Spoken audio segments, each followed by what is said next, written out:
दात्रे नमस्ते चैकभाषिणे एकान्तभक्तायैश्चर्यदात्रे चैक्यमतच्छिदे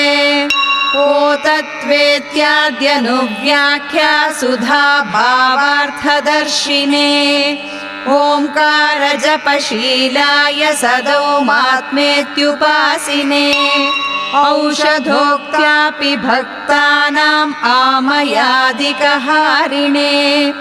अंसाक्ततुलसीमालमम्भो नाशकदर्शनम् अस्तङ्गतारिषड्वर्गमर्तिमन्दारकं भजे कलिदोषविनाशाय कलौ कमलापतिभक्ताय कुण्ठकुण्ठत्वभञ्जिने करालनरसिंहोग्रक्रो